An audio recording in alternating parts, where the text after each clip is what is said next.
Salamlar Həmiyə. Necəsiniz? Necə keçir günləriniz? Ümid edirəm ki, hamınız yaxşısınız. Artıq iyunun ortasındayıq. Deyimi deyirəm. Proqramıma görə iyunun ortasına paylaşmalıyıq. Bu səs yazmanı mayın 14-ü yazıram. Gəlin indiki bugünkü söhbətimizə keçək. Bugünkü bölümdə bir qonağımız da var. Bundan əvvəlki bölümdə Leyla qonağımız olmuşdu və gördüm ki, çox sevilmişdi əvvəlki bölüm. Həqiqətən də onun izlənmə sayı digər bölümlərə baxan çox yüksək idi. Və bundan həvəslənərək niyə də belə bir bölümləri artırmayaq, niyə də daha çox intervyu eləməyim deyə düşündüm.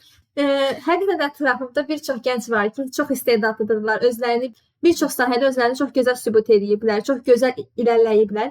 Onlarla intervyular edib, həmin intervyularda sizlə paylaşmaq qərarına gəldim. Və bugün də həmin bölümlərdən biridir. Bugünkü günün qonağı Yeganə Məmmədovadır.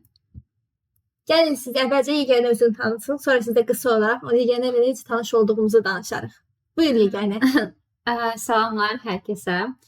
Bu mənim ilk podkast yazımda, ona görə də ümid edirəm ki, yaxşı olacaq.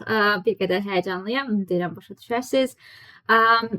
Deməli, mən Məmmədov Yeganə, sadəcə Yeganə, hal-hazırda Fransadayam, lakin öncəki 3 ildə müxtəlif Avropa dövlətlərində təhsil almışam.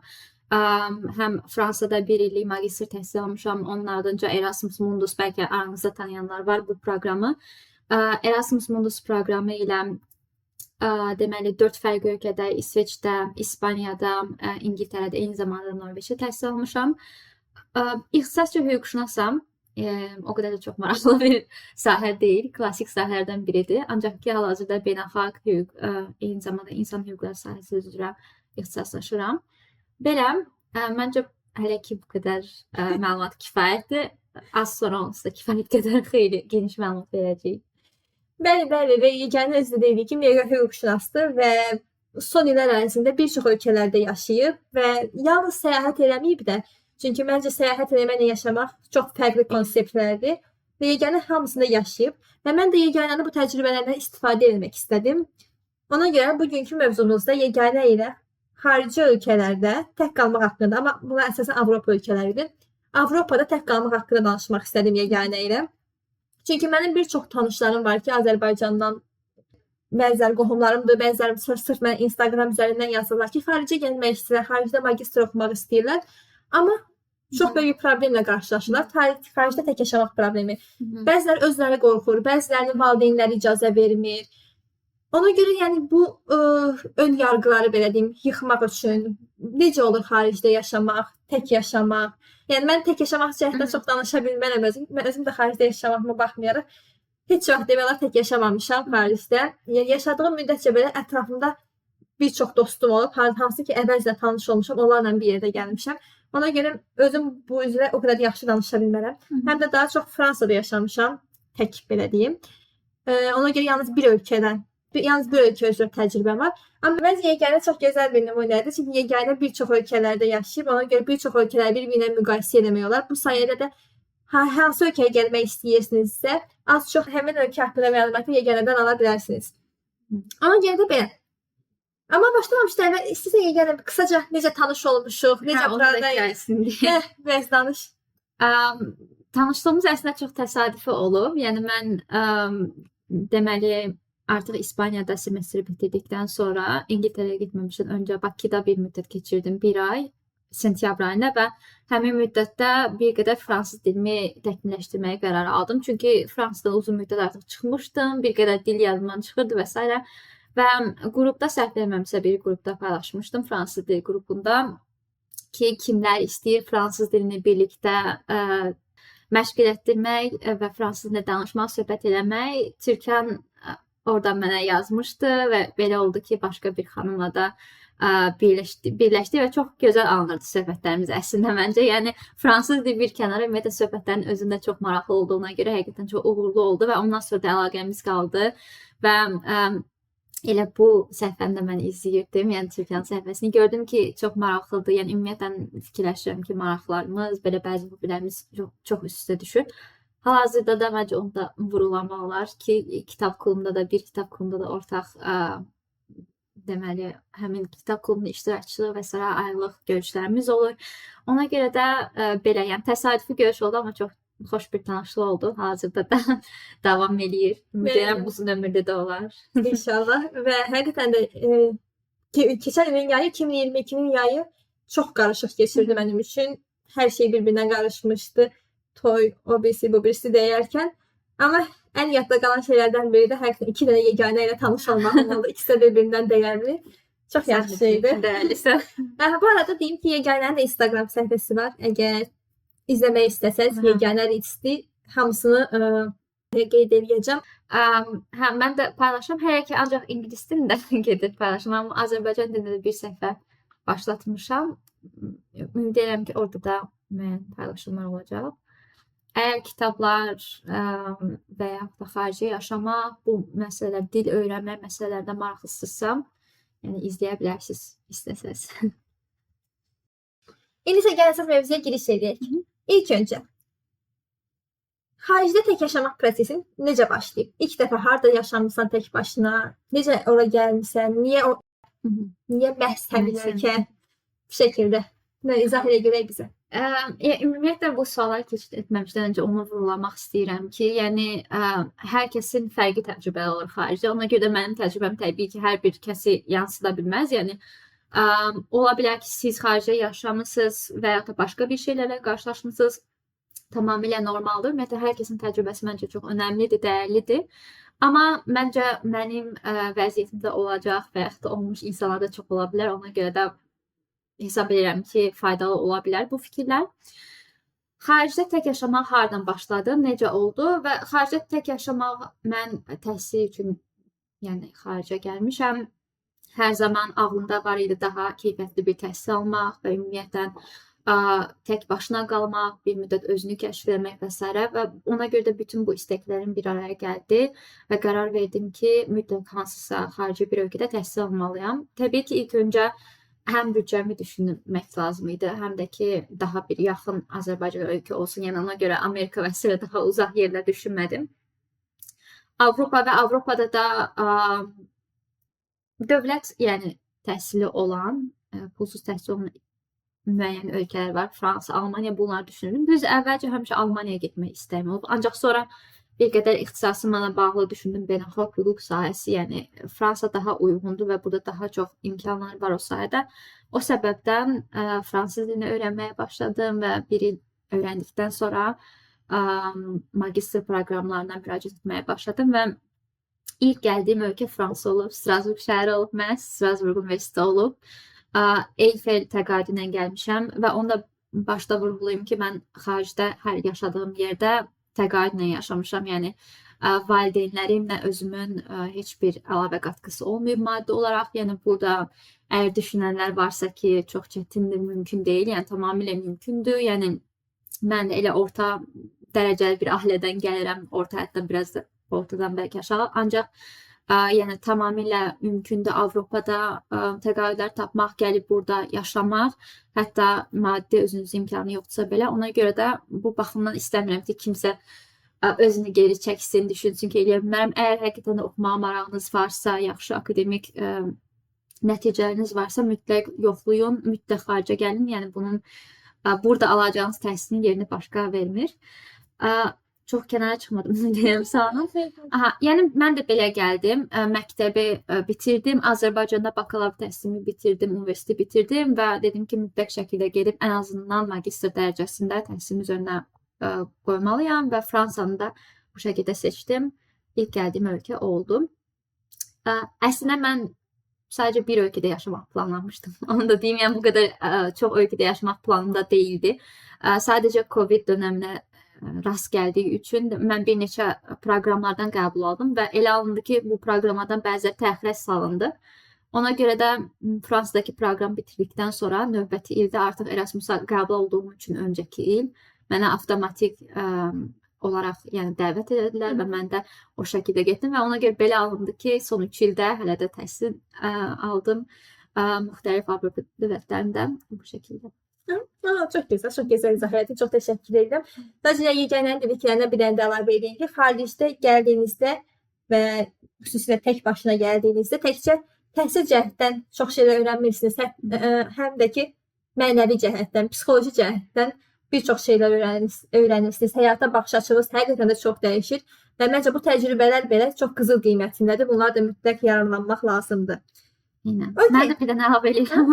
Hətta mən deyirəm ən önəmli tərəf budur. Yəni çox şey biz kitablardan öyrənə bilərik. İndi elə bir internet əsrindəyik, dövründəyik. Yəni hər bir şeyi internetdən tapıb, düzdür, eyni olmur, amma yenə də kitablardan əldə edəcəyimiz şeylər var. Və bir də bura gəlib yaşamaq həyat təcrübəsi var, psixoloji, mənəvi tərəfləri var ki, bunu nə qədər də istəsiz, nə qədər də təsəvvür etsəz eynisi deyil. Yəni yaşamamış məncə bu mümkün deyil. Ona görə də bu çox önəmli bir tərəfidir ki, insana çox böyük qatqısı var mənəvi və psixoloji olaraq. Tam elə mənəvi və psixoloji tərəfi demişkən, bu illər ərzində tək yaşamağın xarici ölkədə sənə psixoloji, mənəvi cəhətdən ən çətin nə olmuşdu? Və ya ən asan nə olmuşdu?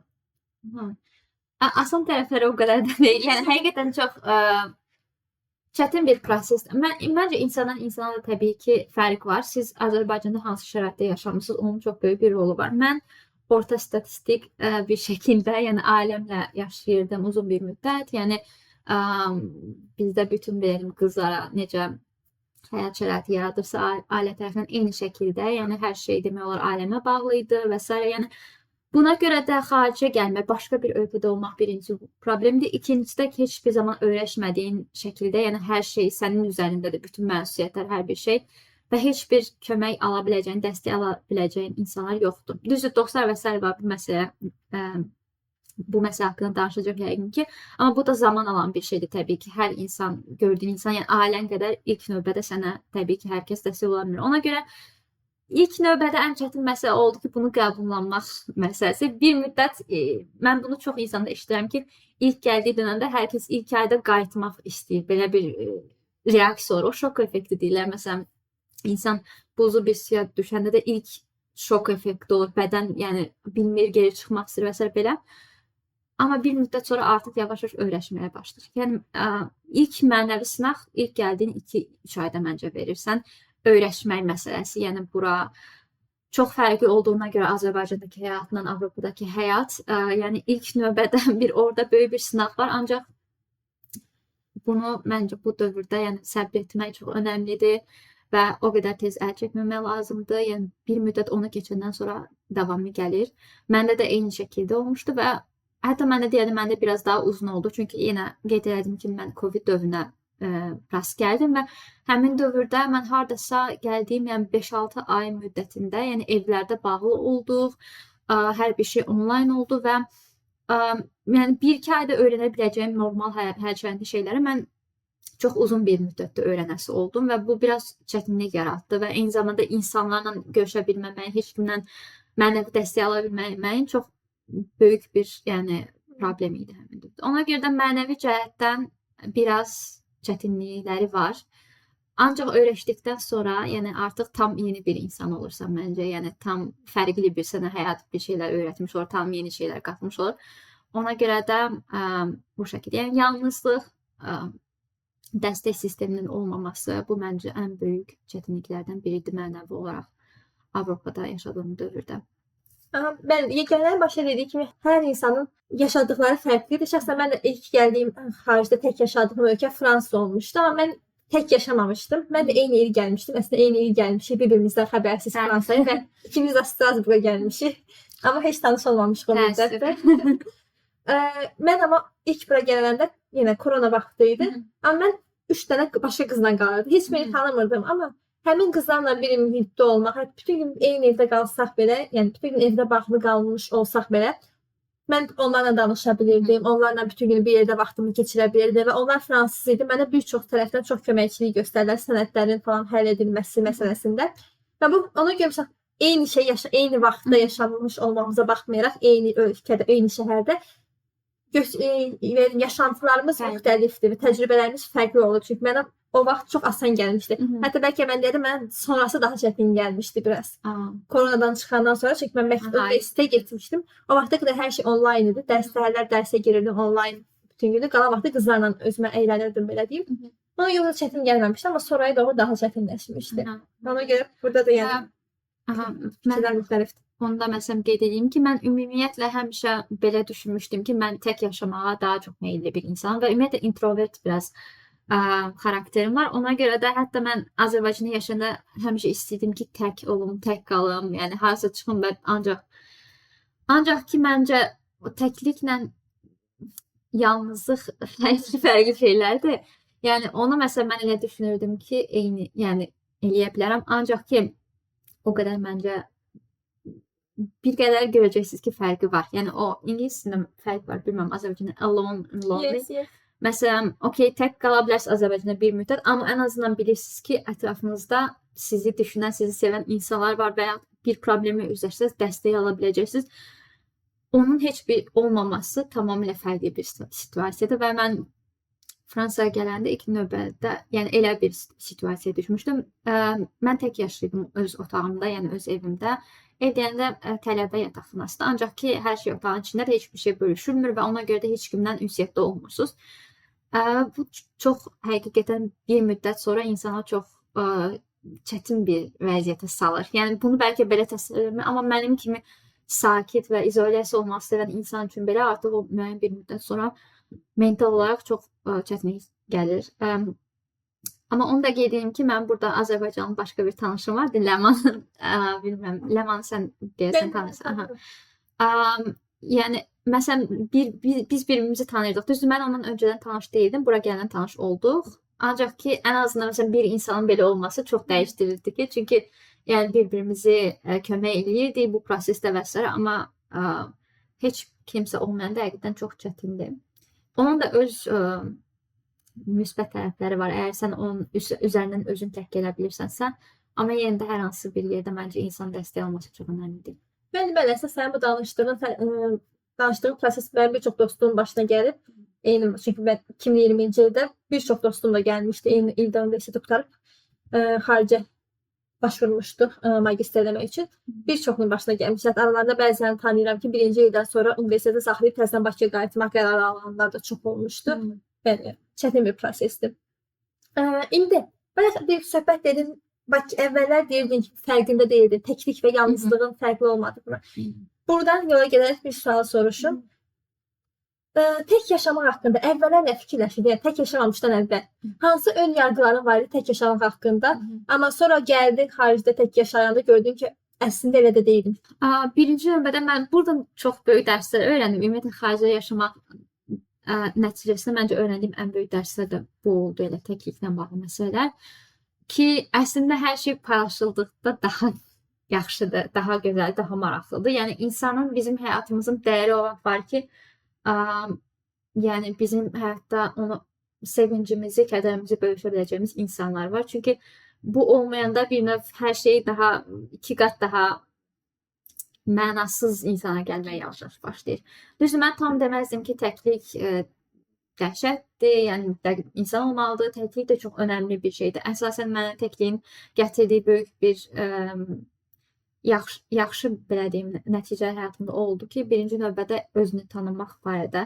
Çünki daim aləmin ətrafında olanda, daim insanın ətrafında olanda sən öz içinə dönüb baxmağa çox, bu bəlkə də bir klişe səslənir, ancaq ki, həqiqətən də özünün nə istədiyini o qədər bilmirsən. Çünki ətrafda o qədər təsir var. Sosial media var, ailə var, dostlar var, hərə bir şey deyir, hərə bir şey istəyir və həyat sürətli axıb keçir və o axışın içərisində bir növ görə bilmirsən ki, mənim istədiyim şey hansıdır, onların dediyi şey hansıdır, harada təsirlənirəm, harada həqiqətən də bunu ayırt eləmək ətrafına daim insanlara çox çətindir. Və ikinci növbədə də o çox çətindir ki, sən özün nələrə tam qadirsən, onu biraz görə bilmirsən. Tək yaşayanda kəşf edirsən ki, mən bunu da eləyə bilərmişəm, bunu da eləyə bilərmişəm. Mən həmişə düşünürdüm ki, yəni çox önəmli ki, ailədə məsələn bir kişi fiquru olsun, bir qadın fiquru olsun. Çünki fikirləşirəm, ən azı məsələn nəyisə qapağını açılan sərə həmişə atam bizdə eləyərdi. Ona görə də fikirləşirdim ki, mütləq şəkildə kimsə olmalıdır. Ancaq yavaş-yavaş yaşadıqca gördüm, yox, mən əslində hər şeyi eləyə bilirəm. Yəni o sadəcə bəhanələrdir. Yəni mən dərslərimi də eləyə bilirdim eyni anda, yəni evlilik işlərində görə bilirdim, bütün inzibati işlər, administrativ sənəd və s. hər cürə işi görməyə başlayırsan və əslində kəşf etmiş olursan ki, istəsən çox şey eləyə bilərsən. Yəni və onu da görmüş olsan ki, əslində başqa insanlar sənin üçün məcburiyyət deyil, sadəcə bir seçim ola bilər. Yəni, okey, mən hər şeyi özüm eləyə bilirəm, ancaq ki, mən məsələn onu bölüşməyi daha çox üstün tuturam. Yəni burada mən biraz insanlara verdiyim dəyəri anlamış oldum. Yəni onların rolunu eynən anlamış oldum. Bəli, o çox gözəl bir nöqtəyə değindin. Həqiqətən həyatına girən insanlar məcburiyyət deyil də bir seçimdir. Bu həqiqətən qarşıdakı adama verdiyi dəyəri də artırır və artıq bilirsək həyatında kim nə üçündür. Yəni normalda biz doğduruq Azərbaycanda falan elə bir ailədə doğduruq və hamının biz həyatımıza məcbur qəbul edilmiş kimi. Bayramlarda hamıya zəng eləməliyik, hamıyla danışmalıyıq, hamının üzünə gülməliyik kimi məcburiyyət içində doğulur, böyüyürük. Amma sonradan bilmək ki, məsələn, bu adam mənim həyatıma geçir. Mən necə söyləyim, həyatımda bu boşluğu doldurmağını istəyirəm və bu adamdan istəyirəm. Və onda başqaları sən zorlamadığın o adamın hər ad günündə ona zəng edəcəksən, hər xüsusi gündə ona bir təbrik bildirəcəksən, amma bunu özün edəcəksən. Ya bunun hətta dəyəri çox fərqli. Mənki məcburiyyətlə bunu eləməlisən, xalaba zəng edə. Tam razıyam və hətta Azərbaycanda bir çoxlarında belə bir düşüncə var ki, mütləq şəkildə evlənməliyəm, tək qalaram, tək. Yəni bir növ insanlara insan olması məcburmuş kimi baxırlar. Hətta məsələn ailədə bir uşaq olanda növbəti uşağı da istəyirlər ki, tək qalmasın məsələn həmin uşaq. O ümumiyyətlə təklikdən belə qorxu var. Biz onu bir necə deyim, tabu kimi, yəni tək qalmayaq. Çox eşidirəm ki, məsələn ailə həyatı qurmağı seçməyən insanlar həmişə belə deyirlər ki, bəs qorxmursan, tək olacaqsan, heç kim olmayacaq və s. Yəni insanlara bir növ məcburiyyət, mən tək qalmayım deyə sən, yəni mənim həyatımda olmalısın kimi baxır. Bu da bir növ insan özünün məncə nəyə qadir olduğunu bilməməsidir ki, mütləq hesab edir ki, kimsə olmalıdır. İkinci, bu prosesdən keçməyəndə, yəni onun nəticəsi odur ki, insanlar artıq məcburiyyət kimi qəbul edilmiş olsa. Amma halbuki belə halda mən görsəm belə, məncə bu daha dəyərlidir. Görürsən ki, okey, hər şeyi özüm eləyə bilərəm, amma ki, tərcih edirəm ki, məsələn, bu insanın həyatımı bölüşüm. Çox dəyərli bir söhbətdir. Çox gözəl, məncə çox qəşəng cavablandırdın. Çox geniş şərhdən də izahatını verdin. Çox yaxşı nöqtələrə dəydin. İndi isə, gəl, xaricdə tək yaşamağın hamının ən təhlükə söhbəti. Təhlükə, unsafe feeling, qorxmaq. Nədən qorx? Ümumiyyətlə qorxularım var idi. Yəni, tutaq kimi, qaranlıqdan qorxmaq kimi belə qorxularım var idimi? Və bu qorxularda üstəsindən necə gəldin? Gələ bilmədiklərin mən nə elədin? Bir də təhlükə məsələsidir. Qorxdum ki, gecə birdən qapımı açar, kimsə girər, ya mən nə bilim, tək qalan, bir də işıqlar sönər, neyniyərəm, bir də internet gedər, heç kimlə əlaqə qura bilmərəm kimi. Ya bu təhlükə, axşam vaxtı çöldən gəlmək, yəni neçə ölkədə yaşamısan. Hətta ölkələri də bir-birinə müqayisəyə edə bilərsən. Bəli. Əslində ən axırıncı suallardan biri odur. Ölkələri ümumiyyətlə müqayisə eləmək, çünki məncə bu da çox önəmlidir. Amma ümumiyyətlə danışarkən məncə məlumat üçün əminəm ki, qulaq asanlar arasında müxtəlif ölkələrə getmək istəyənlər var. Bəli, bundan danış, gör, bir yaşayan olaraq, bir səyahət edən adam olaraq, yaşayan bir insan olaraq, hansı ölkə daha təhlükəsiz idi, hansı daha qorxulu gəlirdi sənə? Sənin fikirlər var. Ən təhlükəsiz ölkə olaraq təbii ki, mən Skandinaviya ölkələrini mütləq qeyd eləməliyəm. Yəni Skandinaviya ölkədə təhlükəsiz demək olar yoxdur. Mən İsveçdə, Norveçdə yaşamışam. Bir də təkrar qeyd edeyim. Yəqin ki, Norveç ən təhlükəsiz hiss etdiyim yer olur, həqiqətən də. Düz, Norveçdə bəzi səbəblər də var təhlükəsiz hiss etdiyim. Əsasən də, məsələn, mən Norveçin şimalında müəyyən bir müddətdən sonra daim aydınlıq olur hava. Məsələn, aydınlıq havanın olması çox böyük bir təhlükəsiz hissinə qatqısı varmış. Mən bunu bilmirdim, orada hiss elədim. Yəni, demək olar ki, 1-2 saat qaranlıq olur, amma qalan, məsələn, gecənin 2-sində, 3-ündə, 4-ündə belə, yəni, sanki gün ortaymış kimi bir aydınlıq hava olur və həddindən artıq insan özünü güvənli hiss edir. Və ümumiyyətlə, yəni, həmin ölkələrdə məncə biraz cinayət səviyyəsində çox az olması və ümumiyyətlə çox feminist dövlətlər olmasının məncə buna çox təsiri var. Yəni, qadınlarla kişini həqiqətən öz bərabərin kimi görsən, yəni özünə təhlükə olaraq görmürsən. Başqa ölkələrdə mən əgər çöldə gəzəndə, yəni başqa bir kişi gelirsə, yəni hardasa məsələn təhlükə hiss edirsən. Bu arada mənim burada təhlükə anlayışım biraz qadınların təhlükə anlayışına daha çox yaxın. Əminəm ki, oğlanlar üçün fərqlidir. Amma ən çox da yəqin ki, təhlükə yaşayan qadınlardır. Bunu desəm, yəqin ki, düz olar deyə düşünürəm. Ancaq ki, yəni Norveçdə, İsveçdə bu həqiqətən o qədər bərabərlik var ki, o qadınlara qarşı sırf qadın olduğuna görə törədilən cinayətlərin sayı demək olar o qədər aşağıdır ki, yəni çox güvənli hiss edirsən. Qaldı ki, digər ölkələrə, Fransa, İspaniya və İngiltərə. Məncə Fransa həqiqətən onların arasında bəlkə də və İspaniya ən təhlükədə hiss etdiyim yerlərdən biri idi. Düzdür, mən ilk gələndə o qədər təhlükədə hiss etmirdim heç bir yerdən. Bunu biraz qaldıqca və insanların ətrafındakı hekayələrini eşitdikcə yavaş-yavaş o təhlükə hissi gəlir.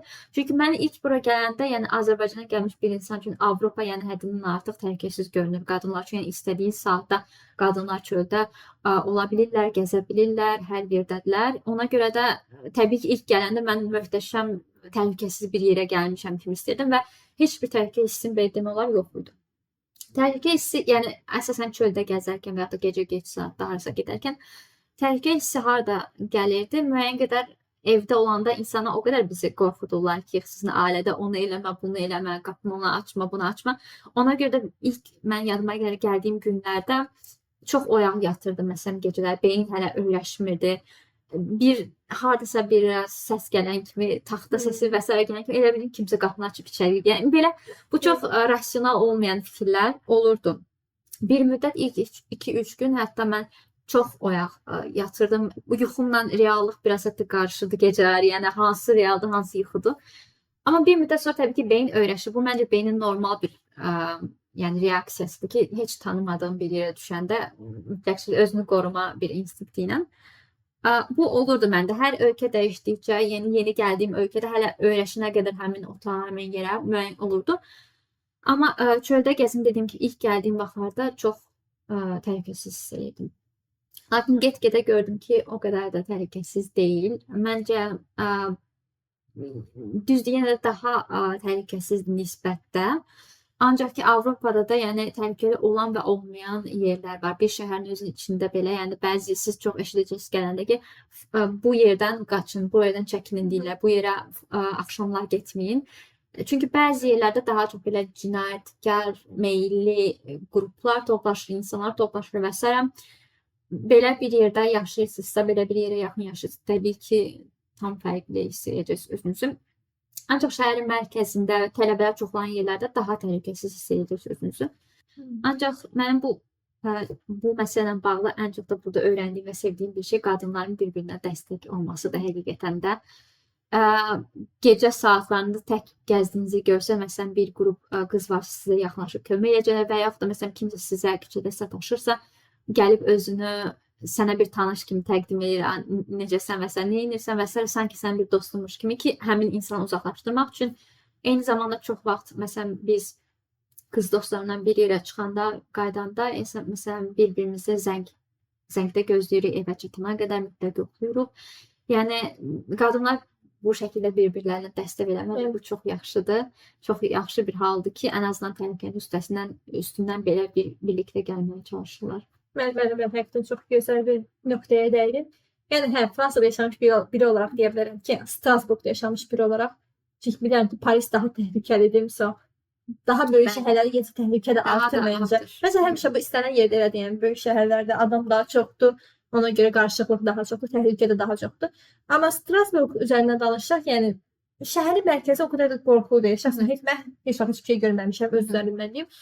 Amma şəhərin qıraqlarına getdikcə bəli, bizim də bildiyimiz bir yerlər var ki, bu tərəfə getmək olmaz, bu tərəfə tək getməsən yaxşıdır, burada axşamlar olmaq olmaz kimi, yəni bu tip şəkildə ümumiləşdirdiyimiz bəzi yerlər var. Ondan uzaq durduğunuz müddətcə, o qədər də yəni başqa ölkələrdə bilmirəm, yenə də başqa ölkələrdə olan səyahət eləmişəm, yaşamamışam. Amma Fransa üzərindən o qədər təhlükəli deyil. Yəni yaxşıdır. Yəni Azərbaycanla müqayisə etsək, çünki Azərbaycanda deyil, orada doğulub böyümüşəm. Azərbaycanla müqayisə etsək, məncə Fransa bayağı təhlükəsizdir. Amma onu mən düşünə bilmirəm. Yəni Norveç haqqında düşünə bilmirəm. Həqiqətən yəni. Norveç möhtəşəm. Yəni Norveç, İsveç məncə ən təhlükəsiz yerlər. Son dövrdə biraz İsveçdə eşitdiyimə görə xüsusilə immiqrantlara qarşı belə müəyyən nifrət cinayətləri və s. artır. Ona görə oranın nisbət. Amma mən özüm şəxsən hər iki ölkədə də çox təhlükəsiz hiss edirdim. Və sən dediyindən də razılaşıram. Yəni xüsusilə də bunu dinləyən bəlkə valideynlər var, öz övladlarını gələcəkdə xaricə. Yəni təhlükə nisbəti Azərbaycana yəni müqayisədə çox aşağıdır. Xüsusilə məsələn burada sevdiyim bir şey odur ki, maşınların məsələn çox olması, yol qəzalarının olmaması bu çox önəmlidir və böyük magistrallar yoxdur və gəzdiyiniz yerdə çox vaxt başqa insanlar da gəzir edir və yəni ona görə o qədər də yüksək bir təhlükə yoxdur həmin yerlərdən uzaq qaldığınız müddətdə və bütün yəni belə deyim tədbirləri aldığınız müddətdə mütləq şəkildə tanımadığınız bir yerə gedirsə və ya da tanımadığınız bir insanla görüşürsə və s. Dostlarınızla özünüzün olduğu yeri bölüşmək lazımdır. Yəni öncədən mütləq şəkildə, yəni elə bu tədbirlərin hamısını almaq lazım. Bir çox tədbirlər var təbii ki, qızlar üçün. Bunu insan özü tək yaşadıqca da yavaş-yavaş öyrənir, nə etmək lazımdır. Bu tədbirlər hamısını aldığınız müddətdə və yenə bəzi ərazilərdən uzaq durduğunuz müddətdə demək olar ki, təhlükə çox azdır. Yəni bu da düzün desəm, səhərə mənə başı təhlükəsiz kimi gəlir. Çünki yəni mən tək olmamışam, yoldaşımla yaşayıram. Ona görə mənə hər yer o qədər təhlükəsiz gəlir. Çünki bir an narahat hissələrsəm, yəni yoldaşıma deyirəm və gəlib götürür məni. Ona görə indi sən dedin, hətta Fransa təhlükəlidir. Mən belə baxıram, təhlükəli deyil axı. Amma ola bilər ki, mən tək yaşamamışam heç vaxt. Yenə də qrup qızla yaşamışam, yoldaşımla yaşamışam. Ona görə də o qədər də hiss eləməmişəm təhlükəni. Əslində qısaca ümumiləşdirsən, yəni qorxan valideynlər varsa, insanlar varsa, yəni Azərbaycandan qat-qat təhlükəsizlik yeridir bura. Yəni tək yaşasan belə, özünü nə qədər problemə salmaq istəsən belə çox çətindir o problemi gedib tapmaq burada, yəni. Çox sakitlikdir və hər insan öz işinin başında. Amma təbii ki, cinayət hər yerdə ola bilər. Bəli. Sadəcə tədbirlərini almaq lazımdır və rədd edilmiş kimi. Bəli, razıyam. Təhlükə tərəfdə tamam, özümüzü qoruduq, heç bir təhlükə yoxdur, yaşayırıq. Amma tək yaşayırsan, səhərdən axşama. Yaxşı, bir gün, 2 gün, 1 ay, 2 ay. Sonra nə edirsən bu qədər vaxtı? Və hətta bu qədər vaxtı sıxılmırsanmı, sıxılırsansa, tək gəldim buraya, xaricə tək gəldim. Xaricə tək gələndə özünə dostlar necə tapırsan? Çünki tək gəldim. Bəlkə Strasburgda tapmaq əminəm ki, daha asandır sənin üçün. Çünki Azərbaycanlılar həqiqətən sayı çoxdur burada. Fazla təşəkkürlər buradan. Amma başqa ölkələrdə, Norveçə getdim. İlk tanıdığım adam sayı Norveçə gedirsən. Yəni Norveçdə Azərbaycan dostluq mənasında. Yəni dostlarını necə tapırsan özünə Norveçdə? Adamlar necə əlaqə qurursan, necə dostluqlar yaradırsan? Yəni yarada bilmirsənsə, boş vaxtları bu nə ilə doldurursan? Nə edirsən? Bu sıxılmağın qarşısını almaq üçün. Birincisi, əgər oxumağa gəlirsinizsə, sıxılmağa o qədər də vaxtınız olmayacaq. Yəni bunun dərdini məncə çəkməyin indidən. Həqiqətən oxumağa gəlirsinizsə, həm o mənadakı dərslərin onsuz da, yəni dərslərə gedirsiniz, universitetə gedirsiniz, müəyyən bir ətrafınız formalaşır istər-istəməz, yəni öz qrup yoldaşlarınızdan.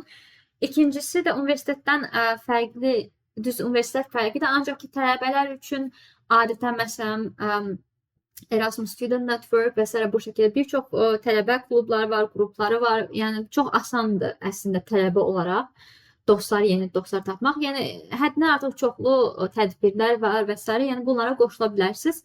Hətta qoşulmasınız belə universitetdə öz qrup yoldaşlarınız olacaq və s. Yəni bu şəkildə tapa bilərsiniz. Amma məndə həmişə bu şəkildə olmuyor. Yəni hər getdiyim yerdə biraz fərqli olub. Yəni bəzi ölkələrdə daha rahat dost tapa bilmişəm. Xüsusilə məsələn sən vurğuladığın kimi bəzi şəhərlərdə Azərbaycanlılar çoxdur. Strasburg məncə belə şəhərlərdən biridir ki, yəni mütləq şəkildə hələ başqa millətlərlə o qədər dostluğa qurmağa alışmamısınızsa, çox rahat şəkildə Azərbaycana tapa bilərsiniz və burada bir-birini çox həqiqətən yaxşı dəstəkləyən Azərbaycanlılar var, yaxşı dost qrupları var, belə tapa bilərsiniz. Ancaq ki, bəzi şəhərlərdə bunu tapmaq çox çətindir. Ümumiyyətlə, Azərbaycanlılar varsa da, yəni çox orada, burada, yəni bir qrup şəklində deyirlər. Bu halda mütləqdir ki, başqa dostluqlar qurasınız və mən ümumiyyətlə həm də məsləhət görərdim ki, bir qrupun içərisində qalmayın. Məsələn, ancaq Azərbaycanlılarla dostluq eləyənlər var. Təbii ki, Azərbaycanlılarla yenə dostluq eləyin. Bunun öz ayrı bir yeri var məncə. Yəni səni daha yaxından anlayacaqlar mütləq bir şəkildə. Ancaq məncə biraz bundan kənara çıxıb başqa millətləri, başqa mədəniyyətləri kəşf etmək lazımdır. Bu çox önəmli bir şeydir. Həm insan özünü genişləndirir həqiqətən də. Çünki bəzi bizim Azərbaycanda öyrəndiyimiz ön yarğılar var, stereotiplər var və s. Gələndə burada görürsən ki, yox, əslində bəzi şeylər fərqlidir. Əgər həqiqətən də yeni bir şeyler öğrenmek istəyirsinizsə, yeni insanlarla heç bir zaman məsələn dostluq qurmadığınız millətdən, tipdən olan insanlarla dostluq qurmağa çalışın. Necə, harda dost tapa bilərik, necə dostluqlar qura bilərik?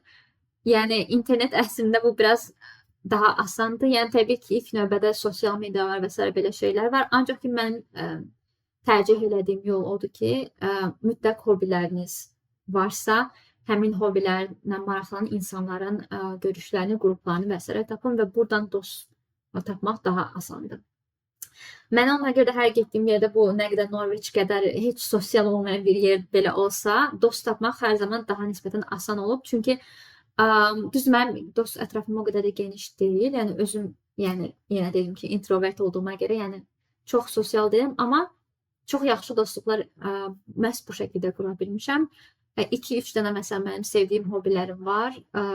Bunlardan biri məsələn kitablardır. Hər getdiyim yerdə mütləq şəkildə araşdırma eləyirəm. Book club və s. belə bu şəkildə qruplar tapıram.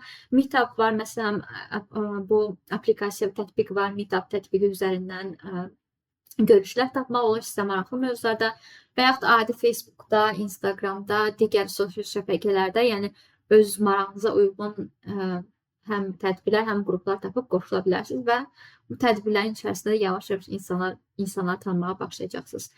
Yəni bu şəkildə özü bir növ gedir, alınır belə deyim dostlar. Çünki tək qalmaq bir müddət sonra artıq mümkün olmur və özünün həmin o təklikdən çıxmaq üçün əgər canı sıxılırsa, mütləq şəkildə hobilərin olması çox önəmlidir məncə və həm hobisinə dost qazandırır, həm vaxtını yaxşı keçirmiş olursan, mütləqdir ki, yəni belə bu şəkildə. Əgər heç bir hobiniz yoxdursa, yeni şeylər sınaya bilərsiniz, kəşf edə bilərsiniz və yaxud da yeni dediyim kimi, universitetin öz tərkibində olan əgər tələbəsinizsə, oradakı qruplara qoşula bilərsiniz, orada yeni bir şeylər yoxlaya bilərsiniz.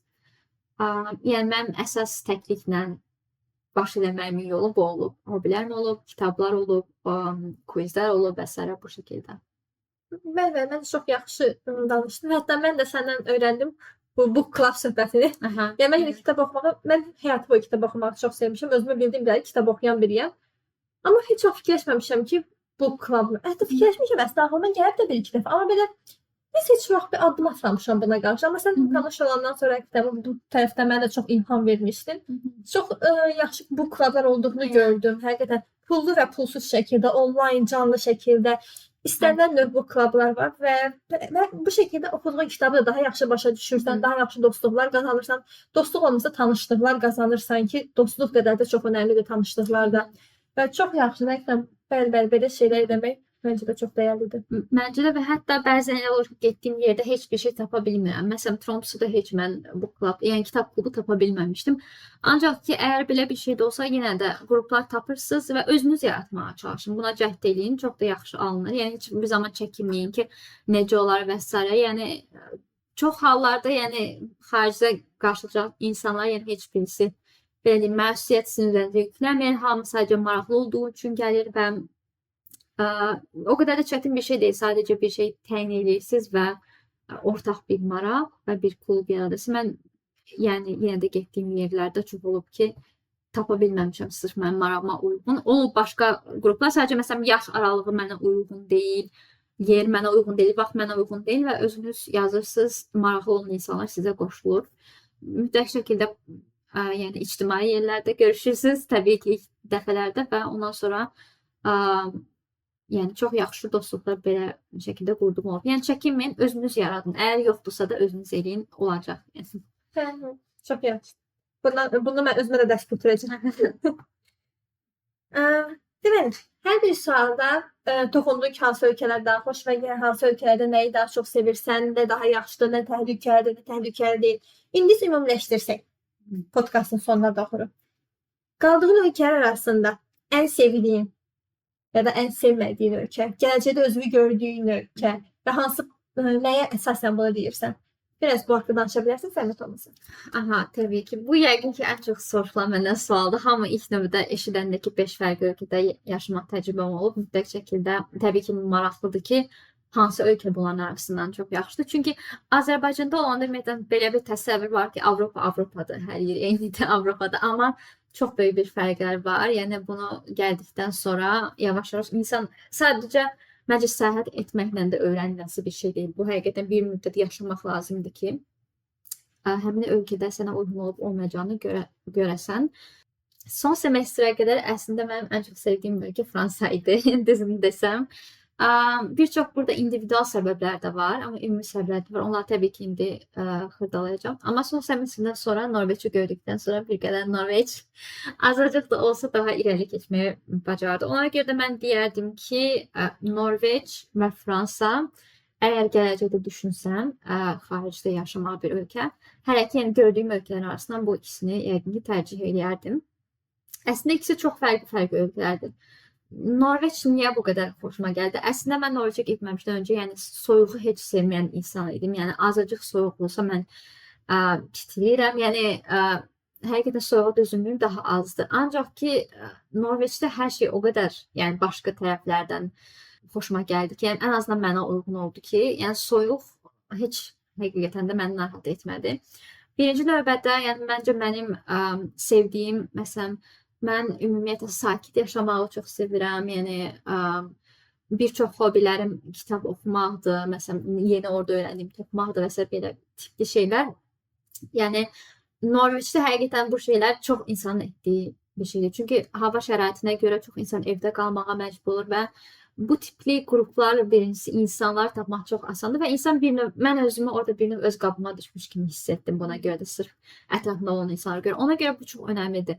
Norveçdə sosial həyat o qədər də yəqin ki, yaxşı olmayacaq. Düz insana insan yenə dəyişir. Ancaq ki, Norveç hava şəraitinə görə çox sərt olduğuna görə, yəni bir İspaniya deyil ən azından, yəni o qədər aktiv deyil, o qədər sizi gülərici insanlar olmayacaq. Ancaq ki, həyat şəraiti təbii ki, çox daha yaxşıdır.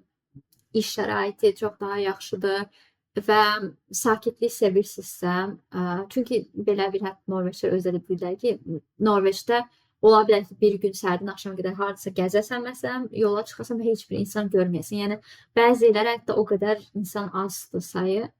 Əgər bu tipli həyat sevirsinizsə, rahatlıq axtarırsınızsa, Norveç çox yaxşıdır. Mən də bu tipdə biraz daha çox insan olduğum üçün və qarı çox sevdim Norveçdə həqiqətən də. Hər tərəfin belə ağ olması, sanki bir qış nağlındaymış kimi. Bu mənə çox xoş gəldi, amma hava şəraiti dözülməz ola bilər sizin üçün.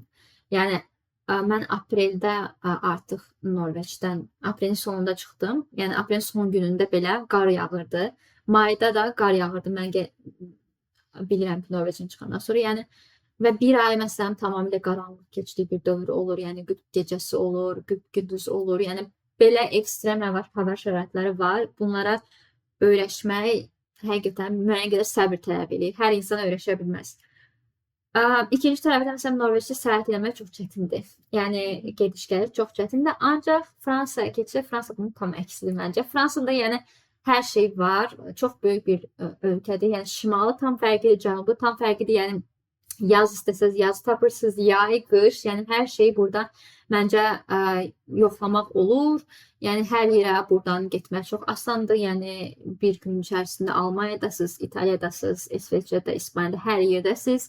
Yəni ölkənin içi özü o qədər zəngindir ki, məsələn məncə ölkənin çölünə çıxmadan belə çox qəşəng vaxt keçirə bilərsiniz. Daha sosiallı Fransa, daha çox məsələn tədbirlər və s. tapa bilərsiniz Fransadan. Bir də mənim Fransanı tərcih etməyim individual səbəblərin biri oldu ki, yəni fransız dilində danışmaq. Bu çox böyük bir üstünlükdür. Ümumiyyətlə olduğunuz ölkənin dilini bilmək sizə tam fərqli bir məncə təcrübə yaşadacaq. Yəni İspaniyada olub məsələn sadəcə ingilis dili danışmaqla İspaniyada olub İspan dili ilə danışmaq tam fərqli iki təcrübədir. Yəni ona görə Fransada olub ancaq ingilis dilini danışan insanlar məncə bir qədər belə deyim, xəyal qırıqlığına uğraya bilərlər. Ancaq ki, məsələn mənim individual olaraq Fransada ona görə daha rahat hiss edirdim ki, yəni dili də başa düşdüyümə görə. Bu iki ölkə yəqin ki deyərdim. İngiltərə də çox adam məsələn deyir ki, İngiltərə yəni xoşuna gəlmədi. İngiltərədə bu arada mən London şəhərində qalırdım. Ona görə bir qədər mən yəni yenə dediyim kimi təklik, bir qədər fərqli həyat tərzi sevdiyimə görə London qədər böyük bir şəhər mənə biraz çox gəldi. Yəni böyük bir şəhərə gedəcəksə bəlkə biz özümüz üçün romantikləşdiririk Paris, London və s. Turist olaraq gelib çox bəyənmiş ola bilərsiniz, amma yaşamağın bir tərəflərində fikirləşmək lazımdır ki, həddindən artıq çox məncə stres altında ola biləcəyiniz bir şəhərlərdir. Çünki çox sayda insan var.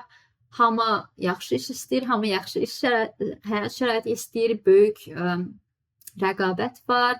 Ümumiyyətlə gün ərzində yəni nəqliyyat, vaxt məsələsi var, vaxtınız daha çox gedir hər şeyə və s. Yəni belə şeylərə görə mən biraz daha sakit yerləri və Fransada məsələn Strasburg məncə bu baxımdan çox idealdır. Balaca şəhərdir, hər yerə tez çata bilirsiniz, amma eyni zamanda müəyyən qədər aktivliyi də var. Yəni İsveç biraz Norveç kimidir, amma onun biraz daha fərqli versiyası biraz. Ancaq ki İsveç, Norveç çox bir-birinə bənzər yerlər idi. İspaniya məncə çox insan məsələn burada təqaüdə çıxdıqdan sonra məsələn Avropanın da özləri hamı köçür İspaniyaya. Məsələn Norveçlə İsveçlər müəyyən bir yaşdan sonra hamısı İspaniyada, İtaliyada. Çünki yəni pozitivlik, həyat enerjisi, daim isti, daim deyil, yəni daha çox isti olması. Yəni İspanlar tam məncə başqa bir aləmdir. Yəni onlar daim əylənsinlər, daim belə sosiallaşsınlar. Yəni küçədə insanlarla çox rahat ünsiyyət qura bilirsiniz və s. hər şey bu baxımdan çox əladır, amma yenə dediyim kimi çox iç-içə olan bir mədəniyyətdir. Yəni Azərbaycan arasında biraz bənzəyir o baxımdan. Yəni daim biraz məsələn siz o qədər də çox sosial deyilsinizsə, İspaniya bəlkə o qədər ideal ölkə olmaya bilər. Amma əgər çox sosialsızsa, insanlarla çox danışmağı sevirsinizsə, bu pozitiv enerjini çox ehtiyacınız varsa, İspaniyada bunun üçün möhtəşəm bir yerdir məncə. Yəni İspaniya çox maraqlı bir ölkədir əslində, çox yenə fərqli bir ölkədir. Məsələn, bizim ancaq bir stereotipimiz var ora haqqında. Amma ki İspaniya şimalı, cənubu, qərbi, şərqi, yəni hər cür fərqli tip İspaniya görə bilərsiniz. Yəni bir cür deyil həqiqətən də bir ölkənin içərisində. Amma belə ümumiləşdirsəm, mənim tərcihim bu oldu, amma hər bir ölkənin təbii ki özünün ayrı bir tərəfi var, müsbət cəhəti var, mənfi cəhətləri var. Sadəcə təcrübə eləyib görmək və ümumiyyətlə hər şey məncə ən önəmlisi odur ki, xarici gəldiyiniz hər şeyə açıq olmalısınız. Yəni bütün təcrübələrə açıq olmalısınız. Ancaq o şəkildə tam təcrübə eləyə bilərsiniz hər şeyi. Yəni mütləq şəkildə açıq saxlamaq lazımdır beynini. Yəni sizə fərqli gələn, sizə qəribə gələn şeyləri hər şey bir tərəfə itələmək deyil. Yəni öyrənməyə çalışmaq, anlamağa çalışmaq lazımdır məncə. Belə olanda bəlkə siz özünüz də artıq yavaş dəyişirsiniz, baxış bucağınız da dəyişir belə. Bəli, çox yaxşı, yəni çox izahatlı danışdın. Yaxşı idi məncə. Amma yenə bu insanlar dəyişir. Mən Strasburgu çox sevirəm. Artıq 3 ildir Strasburgdayam və həqiqətən də hər gün təzə bir şey kəşf edə bilirəm. Tamam, bu şəhərdə mən hər gün eyni küçədə mən təzə bir şey kəşf edə bilərəm. Yəni. Amma adamlar var ki, mənim çox dostum var kənddə. Adamlar deməyim də, yəni əksəriyyət insan Strasburg bir kənd kimi görürlər. Çünki bir çoxumuz Bakıdan bura gəlirik və Bakı inanılmaz qarışıq bir şəhərdir, çox böyük bir şəhərdir. Yəni inanılmaz çox insan var, maşın var, qarışıqlıq var. Oradan bura gəlib insanları kəndə gəlmiş kimi hiss etdirə bilir. Amma ona görə də insanlar çox gəlirlər, Fransaya gəldim deyib Strasburga gələndə elə bilirlər ki, Bakının bir kəndinə getmiş kimi hiss edirlər. O baxın insana görə dəyişir. Yəni mənə görə çox xoşuma gəldi. Mən Bakıda böyüməmişəm. Bakıda mən yalnız 5 il falan yaşamışam. Ondan əvvəl mən ya kənddə olmuşam, ya Naxçıvanda olmuşam. Harada ki çox sakit bir yerdir. Ona görə Naxçıvanla Strasburqa müqayisə edə Strasburg mənə çox yaxşı gəldi. Çox balaca, çox rahat, hər yerə velosipedlə gedirəm. Çox xoşuma gəldi. Amma mənim dostlarım var ki, məsələn Parisə gedirlər. Paris o qədər xoşlayırlar ki, o qarışıqlıq, adamlar, hər yerdə maşınların olması, maşınların sürətlə hərəkəti, insanların daim bir qaça-qaçda olması onları həqiqətən də heyecanlandırır, onlara xoş gəlir. Baxın, nə xoşlayırsınız, yəni özünüzdən çox şey asılıdır. Təcrübə mən dediyim kimi, yəni daha çox mən o tipdə məsələn yaşama daha çox özümü yaxın hiss etdiyimə görə belədir, amma hətta məsələn Fransanın özündə də sən dediyin kimi Paris başqadır, Strasburg başqadır, cənuba keçsəz tam başqadır. Yəni dediyim kimi biraz stereotipləri uzağa qoymaq və əgər məsələn Bakı belədirsə, hər yer belə olmalıdır və yaxud da buranın da Strasburgda fərqli bir havası var. Yəni bunu gələndə qəbul etmək lazımdır ki, eyni həyat şərait tərzini oradan bura gətirmək mümkün olmaya bilər. Və yəni buna qarşı çıxıb mübarizə aparmaqdansa öyrəşmək, görmək lazım. Bura uyğun deyilsə, başqa bir yer. Və Avropada dediyim kimi o qədər hərəkət asandır ki, yəni bir yerə bağlı qalmaq məcburiyyətində deyilsiniz. Yəni başqa yerlərdə sınaqdan keçirib görə bilərsiniz ki, hansı sizə uyğun gəlir. Hər cür insana uyğun yer var. Bəli, Schengen vizamız varsa istənilən bir ölkəyə çox rahatlıqla gedə bilərsiniz və bir çox proqramlar var ki, hansı proqramlar sayəsində siz bir digər ölkələrə Erasmus olsun və universitet içində daxili proqramlar olsun, onlar sayəsində çox rahatlıqla səyahət edə bilərsiniz, gedib görə bilərsiniz və ürəyiniz olanı seçə bilərsiniz. Və bu əlbəttə gəlməmişdən əvvəl çox yaxşı olardı ki, özünüzü nəzərə alaraq bir araşdırsaz, bir görsəz, bir baxsaz internetdən həmin ölkələrin mədəniyyətinə, həmin şəhərlərin mədəniyyətinə, hansını özünüzü daha çox tapırsınız. Əlbəttə bir də burada belə bir şey var. Məncə heç vaxt yaşamamış bilmərsən. Çünki ancaq Bakıda doğulmuş, böyümüş biri üçün Bakıdan qırağı bir görmədiyinə görə bilmir başqa bir yerdə necə ola biləcək. Bəlkə çox xoşuna da gəlir, xoşuna gəlməyə də bilər. Onu yaşayıb, təcrübə edib sonra qərar vermək lazımdır. Amma gəzin, görün, təcrübə edin, bilin. Belə, indi isə gəldik ən axırıncı sualımıza. Yeganə xanım. Ən axırıncı sualımız isə belədir. Xaricdə tək yaşamağa gələnlərə nə məsləhət verərdin? Xüsusilə qadınlara, amma ümumiyyətlə hamıya. Nə məsləhət verərdin? Nələr? Həm psixoloji olaraq nələrə hazır olsunlar, həm bəlkə nəsə bir maddi əşya olaraq nə gətirsinlər, nə eləsinlər? Nə məsləhət verərdin?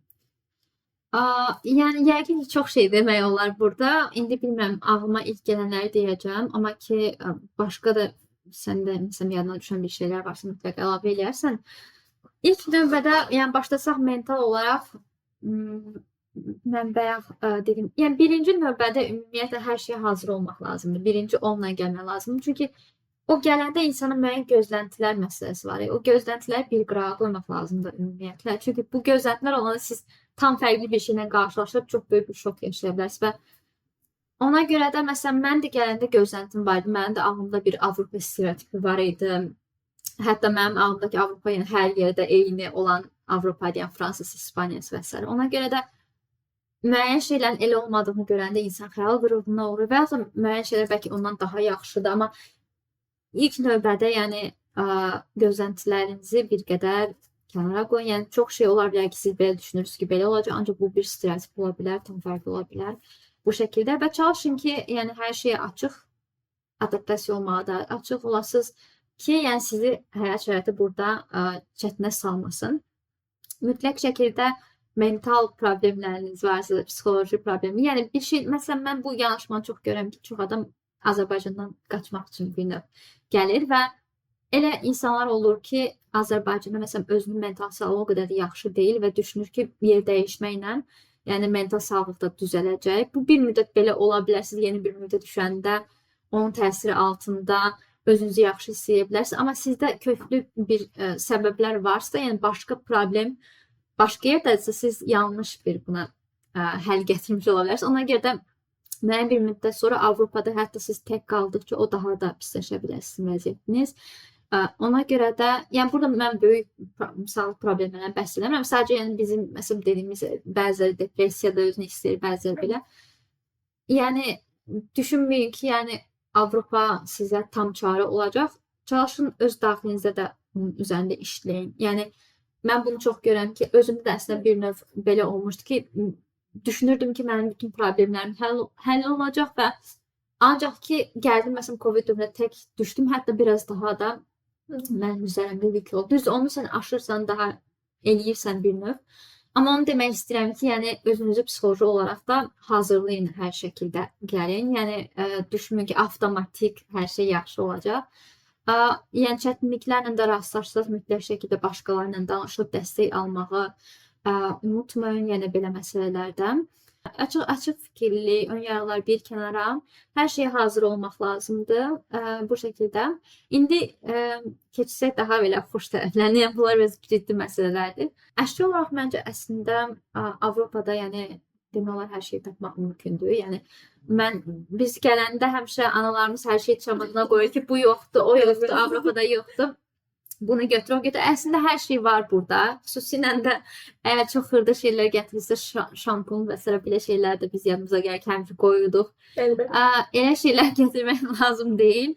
Hər şeyi tapa bilirsən. Azərbaycana məxsus olan, yəni daha çox məsələn mən Azərbaycan çayını Hı. ilk mənim hər yerə getdiyim yerdə çay götürmək yadımdan çıxırdı və həmişə gələm Azərbaycana gələndə belə çay içəndə belə elə bir içimə belə isti gəldi və mən düşünürdüm ki, ayda gərək tez-tez gəlim, amma düşünmürdüm elə həmin çayı götürüb getmək də olar. Yəni və çaydı, ondan sonra kəklikatı və s. bu kimi şeylər, xüsusilə belə yemək əgər sizə problem olacaq, çünki Avropada eyni şeyləri tapa bilməyəcəksiniz yemək baxımından. O dad olmayacaq. Ona görə də Azərbaycanın əgər çox bağlısınızsa, başqa çox yemək yeyə bilmirsinizsə, mütləq elə şeyləri gətirin, yəni xırda bir şeylər gətirin. Ancaq ki, məncə çox böyük bir şey mənim ağlıma gəlmir ki, bunu mütləq gətirməlisiniz. Yəni hər şeyin demək olar ki, eynisini, daha yaxşısını burada tapmaq olur. Belə. Amma ki, yəni gəlin gözəl vaxt keçirməyə hər zaman hər şeydən, yəni tək şəkildə. Çünki Avropa ümumiyyətlə məncə təkcə Avropa deyil, başqa bir yerdə yaşamaq yeni bir təcrübədir, yeni bir həyat stilidir. Yəni çox şey dəyişəcək. Mən hətta indi məsələn Strasburgda mən 2 il öncə oxumuşam. İndi gəlirəm və həmin küçələri gəzirəm, mənə o fikir gəlir ki, mən 2 il öncə tam fərqli bir insan idim. Çünki həmin 2 ildə o qədər şeylər yaşayırsınız ki, yəni hər gün yeni bir təcrübə və tam dəyişirsiniz və bu əslində çox yaxşı bir şey. İnsanın keçmişə baxıb düşünməsi ki, mən tam fərqli bir insanım, indi tam fərqliyəm. Yəni böyük bir inkişaf görmək çox yaxşıdır. Yəni belə dediyim kimi, sadəcə Avropaya nədənsə qaçmaq üçün məsələ deyil, həm də Avropanı yaşamaq üçün, buranın özünün gözəlliyini görmək üçün gəlin. Yəni nə demək istəyirəm əslində, yəni hər yerin öz gözəl tərəfləri var, öz çətinliyi var. Ən önəmli olan məsələ odur ki, siz özünüz hər şeyə açıq olasınız, özünüz öz üzərinizdə işləyəsiniz, özünüz daxilində qüvvətli olduqdan sonra yəni başqa problemlər həll olur. Mütləq bir çıxış yolunu tapacaqsınız hər şeydən. Mən dediklərimlə həqiqətən də razıyam. Yəni unutmayın ki, bura gələndə özünüzü gətirirsiniz. Yəni özünüz Bakıda qalır, başqası bura gəlmir. Bura gələndə özünüzü gətirirsiniz. Ona görə oradakı problemlər, yəni içinizdə olan problemlər də hamısına, yəni depressiyadımı, yəni ya hər hansı başqa bir problem varsa özünüzdən baxılır. Onlar da hamısını eyni şəkildə Avropaya gətirirsiniz. Bura gəlib sıfırdan bir həyata başlamırsınız. Bura gələndə əvvəlki özünüzün üzərinə təzə şeylər əlavə edirsiniz. Ona görə çalışın ki, öz üzərinizdə fərqi yoxdur, harda olursunuz olun, daim işləyin. Bura gələndən sonra belə burada da daim işləyin və çalışın ki, əlavə etdiyiniz şeylər çox gözəl olsun, çox gözəl xatirələr olsun, çox gözəl illər, aylar olsun. Və həqiqətən də hər bir anından, hər bir dəqiqəsindən bunu həzz almağa çalışın. Bu ay orada elə idi, burada belə idi, burada elə deyil də hər şeyin, hər yerin öz gözəlliyi var. Onu olduğu kimi qəbul etməyə çalışın.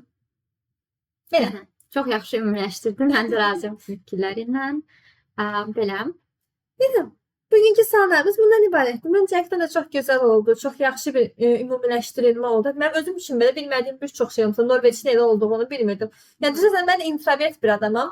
Amma məncə Norveç mənə görə çox introvertdir biraz. Biraz elə. Bəlkə də mən orada yenə də 3 ay məsələn, 3 aydan biraz çox 3 ay müddətində oldum. Yəni 3 ayda bəlkə də mən orada yəni nağıl kimi özümü hiss bəlkə də uzun müddət mən düşünürəm ki, qalanda, yəni problemləri düşünə bilirəm, ola biləcək problemlər. İndividual olaraq sanki insan özünü harda tapırsa, yəni ola bilər sizin getdiyiniz yer, hamı deyir ki, ona ölkədir. Belə fikirlər də var. Çünki məsələn Azərbaycanlar elə bəzən maksimal, yəni ən bizə xoş gələn, məsələn Norveçin adı çox bizə yaxşı gəlir, İngiltərə və s. Bəzən məsələn biraz daha şərqdə qalan ölkələr və cənubda qalan ölkələr elə ondansa Azərbaycanda qal və s. deyirlər. Amma belə deyil, siz özünüzü harda tapırsınızsa bu daha çox önəmlidir. Yəni hər bir insanda Norveçdə xoşbəxt olacaq deyə bir şey yoxdur. Hətta Azərbaycanlılar üçün Norveç xeyli çətin ola bilər. Tam fərqli bir, yəni heç kim sizə kömək göstərməyəcək. Orada yəni tam belə tək olacaq. Yəni individuallıq orada çox böyük bir məsələdir. Yəni kömək göstərməyəcək deyil də daha çox insanlar bu şəkildə öyrəşiblər bir növ. Yəni tək yaşamağa, insan üzü görməməyə. Ona görə məsələn çətin ola bilər və bu o deməkdir ki, sizdə nəsə yanlışdır. Sadəcə siz hər ölkəyə uyğunlaşmaq məcburiyyətiniz deyə bir şey də yoxdur. Ona görə də yəni burada da ölkələr fərqlidir. Yəni düşünməyin ki, burada yaxşı deyil, yəni heç bir yerdə məsələn yaxşı deyil. Bəlkə də bir şəhərdə yaşayanda tam fərqli bir təcrübə yaşaya bilərsiniz. Mən tamamilə razıyam. Hətta mənim müəllimin valideyni özü İspan idi. İrana getmişdi. İrana o qədər xoşuna gəlmişdi ki, Və Yəni tamamilə fərqli bir mədəniyyətdir baxış açısı amma çox xoşuna gəlmişdi. Hətta deyir, fikirləşirəm müəyyən bir dövr orada gedib yaşamağı. Yəni adam deyir ki, Avropada yaşayırsan, İspaniyada yaşayırsan, nə edirsən də İrana, amma çox xoşuna gəlmişdi. Deyir, orada adamlar daha da istiqanlıdırlar, mədəniyyət, adət-ənənələr daha güclüdür və adam da adət-ənənəni xoşlayırmış. Bura daha ürəyinə yatıb. Ona görə yəni əlbəttə ki, hər bir şəhər, hər bir ölkə, hər bir özünə məxsusdur. Hamısının dadını çıxartmağa çalışın, hamısından həzz almağa çalışın və hamısı bir-birindən gözəldir. Çox görürəm ki, ümumiyyətlə Azərbaycana gələn ekspatlar və s. olur. Yəni kimsə yazında ki, Azərbaycana gəlmək istəyirəm, aşağıda hamı məsələn kommentlərdə yazacaq ki, o ölkədən durub Azərbaycana gəlsən, dərsən. Məsələn, belə kobud şəkildə həqiqətən şeylər yazanlar olur və mən ümumiyyətlə bura gələndə onu başa düşdüm ki, yəni məsələ yerdə deyil həqiqətən də, yəni birinci öz içindədir, ikincisi bir də insanların önəmi, yəni ayrı bir məsələdir. Çünki ola bilər ki, ən gözəl yerdə yaşayırsınız Parisin, ancaq ki ətrafınızda məsələn sizi anlayan insan yoxdursa, sizin bu an bir çox yəni pis də yaşaya bilərsiniz orada. Yəni o yerdə siz deyə avtomatik hər şey yaxşı olmur. Ona görə də məsələn bəzi insanlar sən dediyin kimi dəyərlər var. Bu çox önəmli bir məsələdir. Məsələn onun dəyər verdiyi şeylər, məsələn əgər ailə, adət-ənənə, insanlarla yaxın olmaqdırsa, ona məsələn Norveç dünyanın ən yaxşı keyfiyyət baxımından birinci növbədə də ola bilər, xoşbəxtlik baxımından, amma o ora gedəndə individual olaraq xoşbəxt olmayacaq məsələn. Sizin öz dəyərləriniz hardadırsa, sevdiyiniz insanlar ətrafınız hardadırsa, siz orada da xoşbəxt ola bilərsiniz. Yəni düşünmək lazımdır ki, mən burada Azərbaycandayım deyə mütləq bədbəxt olacağam və yaxud da filan ölkədəyim deyə. Əksinə də ola bilər və insanları bəlkə də biz başa düşmürük, Avropadan niyə gedib filan ölkədə yaşasın, amma tam əksi də onlar üçün çox yaxşı ola bilər oradakı həyat buna nisbətdə. Yəni o yer deyil, daha fərqli məncə, daha bunun altında yatan çox fərqli bir şeylər var və ona görə də, yəni belə üstdən düşünmək deyil, bir qədər əslində Avropada yaşamaq buna da kömək edir. Bəli. Şəxsən mənim öz tərəfimdən yəni deyim, hər dəyərlər məsələsinə gələndə, mən Fransada yaşayıram, Fransada uzun müddət yaşamaq planlaşdırmıram. Çünki Fransanın dəyərləri mənim dəyərlərimə qəti uyğun düşmür. Mən inanılmaz bir ailəyə bağlı, adət-ənənələrimizə bağlı biriyəm. Və məsələn Fransada tam tərsi, elə deyil, Fransa inanılmaz individual bir ölkədir. Yəni bəlkə Norveç qədər deyil, amma yəni özündə inanılmaz çox individual bir ölkədir. Amma şəxsən mənim dəyərlərimə bu uyğun deyil. Mənim xoşuma gəlir ki, hal-hazırda burada yaşadığım evdə belə hər həftə qonaqlar gəlsin, adamlar gəlsin, deyim, gülüm, əylənim, sevdiklərim yanımda olsun, dərdimi, şərimi, yaxşımı, pisimi, hamısını onlarla paylaşım. Bunlar mənim üçün çox önəmli bir şeydir. Ona görə bəli, sizin dəyərləriniz nədir? Amma yenə gedib xarici öyrənəcəksiniz. Görəcəksiniz, orada nə tər hiss elədiyinizi, istəsəz, istəməsəz də bunun fərqinə varacaqsınız ki, nəsə burada səhvdir. Axtarın. Mənə də çox vaxt aldı bunu başa düşmək nə səhvdir. Onu tapacaqsınız nə səhvdir. Və onu harada düzəldə biləcəyinizdə yenə təzədən try and fail məsələsi, yəni sınayaraq tapacaqsınız. Yəni mən də əvvəlcə düşünürdüm ki, məsələn öz gələcəyim barədə yer olaraq düşünürdüm. Məsələn Avropada olmasın falan belə. Amma artıq düşünəndə yer məsələsini barədə düşünmürəm. Çox zaman mənə sual verirlər ki, gələcəkdə məsələn özünü, düzdür bu sual normal təbii ki, ancaq ki məsələn artıq görürəm ki, mənim ona verdiyim cavab bir qədər fərqlidir. Çünki mən sırf yəni Fransada görmək istəyirəm özümü, sırf Almaniyada görmək istəyirəm özümü yox. Artıq mən müəyyən başa düşdüm ki, mənim həyatımda dəyər verdiyim şeylər nədir və mən həmişə deyirəm ki, bu şeylərin həyatımda olmasını istəyirəm. Və onlar olduqdan sonra sən harda olduğunu, düzdür, müəyyən fərqi olur, ölkələrin özlərinin arasında da fərqi var. Ancaq ki, yenə dediyim kimi individual olaraq sənə xoşbəxt edəcəyi şeylər görürsən ki, daha ön plana çıxır. Yəni bir yerdə gəlib tək qalmaqdansa, yəni heç bir ailənin olmaması birisi üçün əla bir şərait ola bilər, başqa birisi üçün yəni Fransada tək qalmaqdansa Azərbaycanda ailəsinin yanında olmaq, dostlarının ətrafında olmaq daha dəyərli ola bilər. Sən bunları görmək üçün, bir növ başa düşmək üçün fərqli bir həyat şəraitinə keçib onu yoxlayanda və tək qalandıq xüsusilə anlayırsan ki, aha, deməli mən Fransada axtardım, əslində Fransanın özü deyilmiş. Məsələn, Fransada axtardığım buymuş və s. buymuş və Azərbaycan sevdiyim əslində buymuş. Bir növ öz dəyərlərini kəşf edirsən. Bəli, yalnız qalaraq baxırsan, sən başda dediyin söhbətə qayıdır burada.